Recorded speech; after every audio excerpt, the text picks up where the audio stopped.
Good morning. Ratio and rates, box 1A. Let's talk what ratios are first. All right, so a ratio is going to compare something. It could compare lots of things. Example, we could compare the number of books on my desk. 1, 2, 3, 4, 5, 6, 7, 8. Just 8. 8 books to how many pens? 1, 2, 3, 4, 5, 6, 7, also 8. So on my desk, I have 8 books and 8 pens. That's a ratio. Another ratio you might see a lot is something like this. You might see this on your phone or on your TV. If you're taking a video, what this ratio means is that it's a little bit longer than it is tall. That means the pixels are in a ratio of 16 this way by 9 this way. Or you might notice that you could have a ratio of 1 to 1. That doesn't mean 1 pixel. That means for every amount of pixels you have on this side, you have the same amount of pixels on this side, 1 to 1. So like if this side were 50 pixels, this side would also be 50 pixels. Ratios. So they're written with this little funny thing. This little funny thing is called a colon. So and order matters. Oh goodness, order matters. So books to pens, right? Length pixels to height pixels. Well, pretty common. Well, we're going to do one here in a minute that has shirts to caps. And you want to have it in the right order. But instead of these funny little dots, you could also write it as shirts to caps and actually spell out the word for that. Or you could even make it into a fraction. Shirts to caps. And any of those would be correct. Those are just different ways that we can write a ratio. Okay, cool. So then what's a rate? Oh gosh, I'm glad you asked. So a rate, you might find a lot as distance over time. What, Miss D? I know. You might notice signs near the school that say you can go 20 miles per hour. That's a rate, a distance over time. But Miss D, this isn't overtime. But it is. This really means 20 miles in 1 hour. And it's written like this. Oh, I guess I could spell that all out.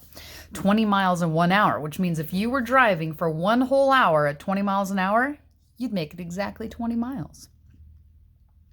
There's other ways we use rate. You might have, let's see, money per share of this fun thing that's been in the news lately, of Bitcoin. Okay, dollars per share of that. Or your rate might be, I often use money in these examples, like let's say dollars per ounce. Example, what if you had a 12-ounce box, OZ is short for ounce, and let's say that 12-ounce box of Cinnamon Toast Crunch.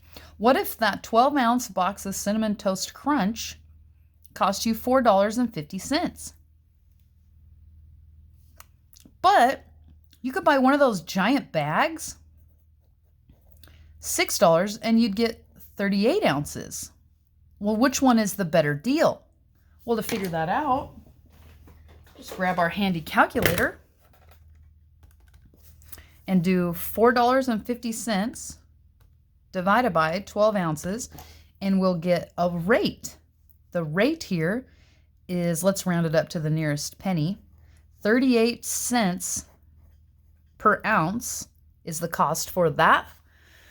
What did I say it was? Cinnamon Toast Crunch. For this Cinnamon Toast Crunch, or you could buy one of those big bags of the off-brand kind, like the Malt-O-Meal kind, which I think are still good, but you get 38 ounces for $6. Is it a good deal? Well, let's find out. $6 divided by 38 ounces is going to cost you 16 cents per ounce. So per ounce, what's the better deal? Well, the giant one, of course. But I guess if you were going to road trip in a little tiny car, maybe you'd want the little tiny package. But I think you should get the big package because look, it's like half the money per ounce. And that would be a rate, right? And this per is that guy, this guy. So what we've been calling the division bar that makes you divide, when we say it out loud, per is the word for that. Okay? Awesome. So we know the ways we can write a ratio. We know about rates. Let's do some examples. Let's go back to the shirts and caps. Hypothetically speaking, what if in our class we had 5 people? 1, 2, 3, 4, 5 people wearing Tiger Scott shirts and 1 person wearing a Tiger Scott cap. What would our ratio be from shirts to caps? Well, I know that I'm going to have one of these things. And shirts, number of shirts here. How many shirts? 1, 2, 3, 4, 5. 5. Okay. And the number of caps? Oh, 1. 5 to 1. That's it. That is shirts to caps. Well, what if I wanted to do caps to shirts? How many caps? 1. How many shirts? 5. Miss D, that's the same thing. It's not. Order matters. You have to have it in a very specific order. And if it's asking you for shirts to caps, don't give it 1 to 5 because that wouldn't be correct. It doesn't say 1 shirt to 5 caps. Okay? Okay, let's give you a tricky one. Let's see. What if I said in our classroom were a total of 30 Tiger Scott gear, shirts or caps. Could you tell me how many shirts were Tiger Scott gear and how many caps were Tiger Scott gear? Oh, let me tell you, this one's a little tricky. It's a little bit of a thinker. Pause here, try to figure it out. Okay, I hope you came up with it. If not, follow this process and see if this makes sense. Let's go back to our original 5 to 1 shirts to caps. I'm going to label it shirts to caps to total. Okay, how many shirts? 5 shirts, 1 cap. How many total items is that? 5, 6, 6. Let's see if that makes sense. 1, 2, 3, 4, 5, 6. Okay, 6 total. And we want to end up with 30 total. Well, I would say let's look for a relationship. How do we get from 6 to 30 using multiplication? 6 times what is 30? Ooh, 6 times 5 times 5. 6 times 5 is 30. So I'll bet if I applied that same relationship of times 5 to each of these, I think we'd get it. What's 1 times 5? 5. What's 5 times 5? 25. Let's see if it adds up. What's 25 plus 5? 30. Yes. Awesome. Okay. Let's also talk about, what if I had a ratio that said 1 to 12? What's a situation that we could talk out loud about that would be that? 1 to 12. What could be 1 to 12? Well, let's say this.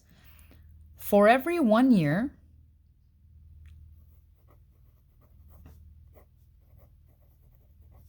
there are 12 months. Does that seem feasible, logical? Sure, and it explains the 1 to 12.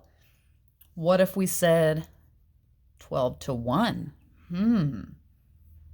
Now I could say for every 12 months there's 1 year, but I'm going to switch it up for you. I'm going to say every 12 eggs makes 1 dozen, right? 1, 12. 1 on this side, 12 on this side. Remember, order matters. Got to have it in the correct order. What if I said 5 to 2? Let's see. Oh, what if you went to the store, okay? Now just follow me here. What if you went to the store and for every 5, well, I'm trying to think of something. 5 somethings. What could we have? Let's put gallons of ice cream. Who doesn't love ice cream? For every 5 gallons of ice creams, for every 5 gallons of ice cream, you need 2 bottles. Probably can't see that, I'm off the page. 2 bottles chocolate sauce. I don't know if that's a correct ratio, if you need more, but you see what I'm saying? For every 5 gallons of ice cream, you need 2 bottles of chocolate sauce. All it would take would be to label these, and boom, you'd have this situation, right? So today, you're going to be asked to make some situations and arrange some ratios in different formats, either as a fraction, with the word to, or with a colon. And you're going to have to think a little. I know, it's a little tough. I'd have faith in you, okay? So that's your math for today. That's box 1A.